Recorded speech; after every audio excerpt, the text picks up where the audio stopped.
Today we're going to talk about the Airstream Basecamp. There are two optional tents for the Basecamp, one for the rear and one for the side. You can buy both tents or just one. And when you're putting the tents up, you want to start with the rear tent first and then put the side tent on.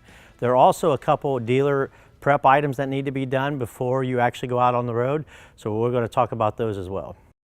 The first one is on the track at the top. There's an insert on there. This needs to be taken out so the keeper of the tent will slide into that track.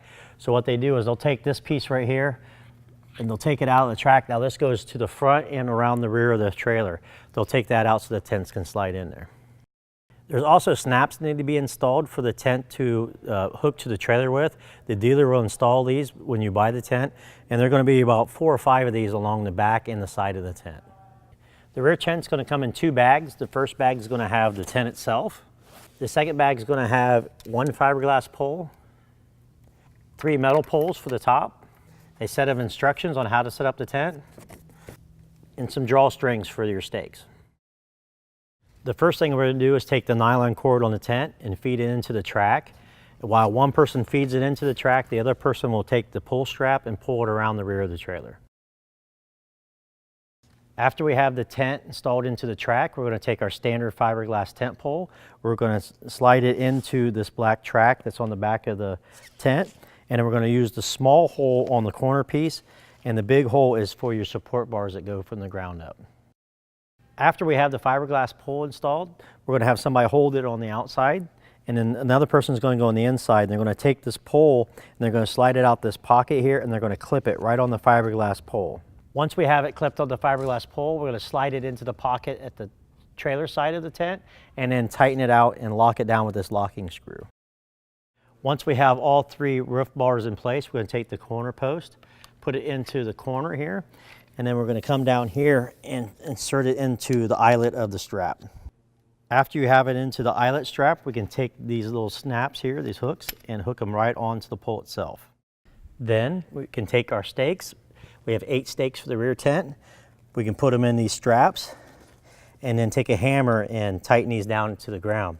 There's also drawstrings that we can hook our poles to as well, or stakes to as well. After we have our stakes in place, we can take our skirt, you take your eyelet, you pass it over the fastener and you twist to lock it in place. There's one in the middle and one on each side. And then there's these tightening strings here on each side that we could tighten this skirt nice and tight up against the trailer. After we have our skirt in place, we want to take our suction cups and tighten the tent to the trailer. Keep in mind on the other side we have a vent. We want to make sure we don't cover the vent up with the tent. We also have these undercarriage straps. We want to hook those on the skid plates and pull tight, but don't over tighten. We just want to keep it snug. Now that we have the rear tent installed, we can install the side tent. We're going to take the nylon cord and we're going to insert it in the exact same place we did as the rear tent, but slide it in the opposite direction.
The side tent has 2 features that the rear tent doesn't have.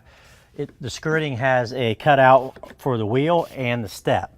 So we want to take the skirting and tuck it up over the wheel. And then there's a Velcro pocket here on the step. We separate the Velcro and insert it around the step. There are some warnings when setting up your tent. You want to make sure that you do not set your tent up on very rocky ground that could damage the fabric of the tent. And you also don't want to be in any low areas where water can pull underneath the tent.